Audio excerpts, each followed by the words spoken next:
যুক্তরাষ্ট্রের নিউ ইয়র্কে গভীর শ্রদ্ধায় বঙ্গবন্ধুর 105তম জন্মদিন ঐতিহাসিক 7 মার্চ ও 26 মার্চ স্বাধীনতা দিবস উদযাপিত। আমাদের আমেরিকা প্রতিনিধি হাকিকুল ইসলাম খোকনের পাঠানো তথ্য ও ভিডিও চিত্রে দেখুন বিস্তারিত।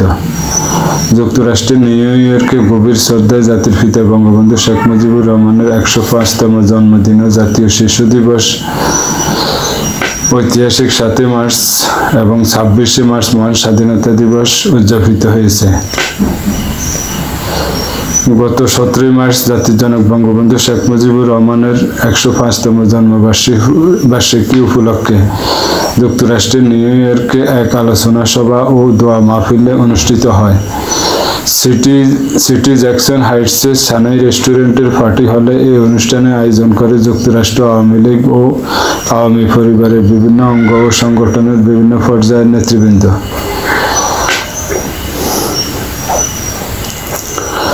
যুক্তরাষ্ট্র আওয়ামী লীগের অন্যতম উপদেষ্টা ও বাকসুর সাবেক জিএস ডাক্তার প্রদীপ করের সভাপতিত্বে ও সাংগঠনিক সম্পাদক আবুল হাসিব মামুনের সঞ্চালনায় অনুষ্ঠিত আলোচনা সভা ও ইফতার মাহফিল এবং দোয়া অনুষ্ঠানে প্রধান অতিথি ছিলেন বিএফইউজে এর সাবেক মহাসচিব ও ভারত নিযুক্ত বাংলাদেশ দূতাবাসের সাবেক প্রেস মিনিস্টার সাংবাদিক শাবান মাহমুদ।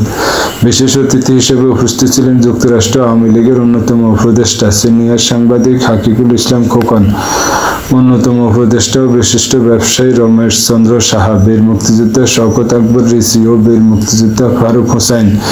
এতে বক্তব্য রাখেন যুক্তরাষ্ট্র আওয়ামী লীগের সাংগঠনিক সম্পাদক মহিউদ্দিন দেওয়ান, দপ্তর সম্পাদক প্রকৌশলী মোহাম্মদ আলী সিদ্দিকী, আইন বিষয়ক সম্পাদক অ্যাডভোকেট শাহ মোহাম্মদ বখতিয়ার, শিক্ষা বিষয়ক সম্পাদক এম এ করিম জাহাঙ্গীর, আওয়ামী লীগ নেতা আক্তার হোসেন, টি মোল্লা, আসাফ মাসুক, শহীদুল ইসলাম খন্দকার, জাহিদুল ইসলাম, দেলোয়ার হোসেন মোল্লা, শাখাওয়াত আলী, শাখাওয়াত বিশ্বাস, নিউ ইয়র্ক স্টেট আওয়ামী লীগের সহসভাপতি শেখ আতিকুল ইসলাম সহ যুক্তরাষ্ট্রে নিউ ইয়র্কে অবস্থানরত আওয়ামী লীগ এবং এর অঙ্গ ও সহযোগী সংগঠনের বিভিন্ন পর্যায়ের নেতৃবৃন্দ।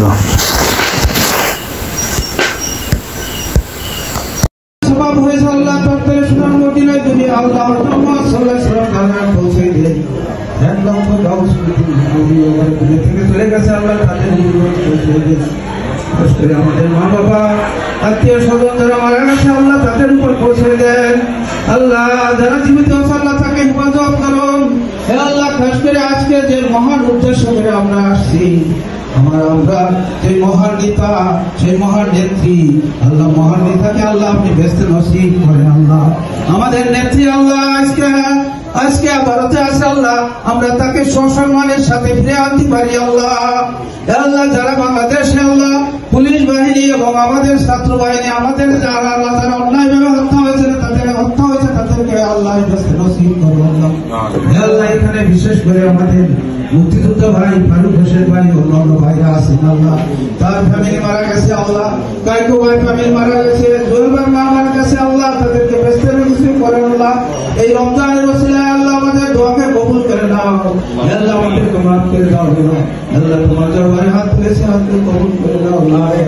আল্লাহ জানিয়া না জানিয়া কত গুনাহ কথা করেছি আল্লাহ, চোখের গুনাহ, পায়ের গুনাহ, গুনাহ করেছি আল্লাহ, সমস্ত গুনাহগুলো মাফ করে দাও। পবিত্র রমজানের ওসিলায় আমাদের সমস্ত গুনাহগুলো মাফ করে দাও। আল্লাহ উপস্থিত যারা আছে আল্লাহ, কার মনের ভিতরে কি আছে আল্লাহ, কি মুশকিলে আছে, কি অসুবিধার ভিতরে আছে আল্লাহ, তুমি মুশকিলকে হাসিল করে দাও। আল্লাহ আমাদের মা বাবা যারা দুনিয়া থেকে চলে গেছে আল্লাহ, আল্লাহ জানি না কার বাবা বেঁচে আছে আল্লাহ। এবং আজকে যারা আয়োজন করেছেন সেই অত্যন্ত গুরুত্বপূর্ণ দুজন ব্যক্তিত্ব, প্রদীপ দা এবং মোহাম্মদ আলী ভাই, সবার প্রিয় মানুষ, তাদেরকে আমি অভিনন্দন জানাই। আমি আগেই বক্তব্য দিয়েছি, একই অনুষ্ঠানে দুইবার বক্তব্য দেওয়াটা আমি মনে করি কিছুটা ইনডিসেন্ট। শুধু এতটুকুই বলবো, মোহাম্মদ আলী ভাই, প্রদীপ দা যে বক্তব্য দিয়েছেন, বীর মুক্তিযোদ্ধারা যে বক্তব্য রেখেছেন এবং অন্যান্য নেতৃবৃন্দ যে বক্তব্য রেখেছেন, সেগুলোর সব বক্তব্যের সারমর্ম হচ্ছে আমাদের বঙ্গবন্ধুর নেতৃত্বে অর্জিত বাংলাদেশ, সেই বাংলাদেশকে আবার ফিরিয়ে আনা। বাংলাদেশ হারিয়ে গেছে, আর সেই সবার বক্তব্যের মূল সারমর্ম হচ্ছে মহান মুক্তিযুদ্ধের চেতনা নির্বাসিত হয়েছে। সেই মহান মুক্তিযুদ্ধের চেতনাকে সগৌরবে আবার লালন করার চর্চা, নিশ্চিত পরিবেশ তৈরি করতে হবে। আমাদের নেতৃবৃন্দ যে বক্তব্য দিয়েছেন তার সারমর্ম হচ্ছে আমাদের প্রিয় মাতৃকার সবচেয়ে গুরুত্বপূর্ণ অভিভাবক, যার ছায়ায় আমার বাংলাদেশ ভালো থাকে, যিনি ভালো থাকলে আলোচনা হয়েছে এবং অনেক তথ্য আমরা এখান থেকে জানতে পেরেছি। তবে আমাদের একটা জিনিস মনে রাখতে হবে, সেটা হচ্ছে যে আমরা যে ৭১ সালে যে বাংলাদেশ স্বাধীন করেছিলাম সেই স্বাধীনতা আমরা হারিয়ে ফেলেছি এবং এই স্বাধীনতা ফেরত আনতে আমাদের আরেকটি যুদ্ধ করতে হবে এবং সেই যুদ্ধের সৈনিক হিসাবে আমরা তো ৭১-এ মুক্তিযুদ্ধ করেছি, আমরা তো বার্ধক্যের ইফতার পার্টির আয়োজন। আমি আজকে যারা এই আয়োজন করেছেন তাদেরকে অভিনন্দন জানাই। আজকের আয়োজকদের মধ্যে নিশ্চয়ই মহান স্বাধীনতার জনক জাতির পিতা বঙ্গবন্ধুর আদর্শ তারা ধারণ করেন বলেই জাতির এই চরম সন্ধিক্ষণে তাকে স্মরণ করছেন। অন্যান্য বারের মতো জাতির পিতাকে আমরা যে মুহূর্তে স্মরণ করছি, এবারে প্রেক্ষাপট অনেকটাই ভিন্ন। আপনারা জানেন যে ৫ই আগস্ট ২০২৪ বাংলাদেশের ইতিহাসে যে সংকট, বাংলাদেশের ইতিহাসে যে একটি অধ্যায় তৈরি হয়েছে, তার জন্য বঙ্গবন্ধু সৈনিকেরা প্রস্তুত ছিলেন না।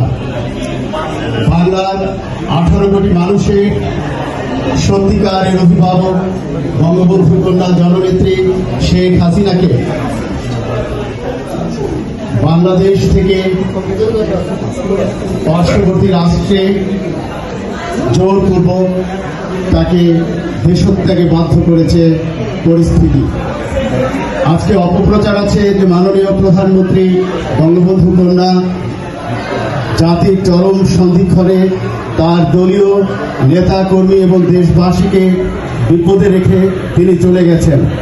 এই সর্বর্ব মিথ্যা প্রচারণাটাকে আপনারা যেদিন খণ্ডন করতে পারবেন, যেদিন জননেত্রী শেখ হাসিনাকে সসম্মানে তার বাবার দেশ, তার বাবার নেতৃত্বে স্বাধীন দেশ ১৮ কোটি মানুষের ওই স্বাধীন বাংলায় আবার আপনারা ফিরিয়ে নিতে পারবেন আপনাদের সংগ্রামের ভেতর দিয়ে, আপনাদের আন্দোলনের ভেতর দিয়ে, আপনাদের ত্যাগের ভেতর দিয়ে, আপনাদের আদর্শিক চেতনার ভেতর দিয়ে।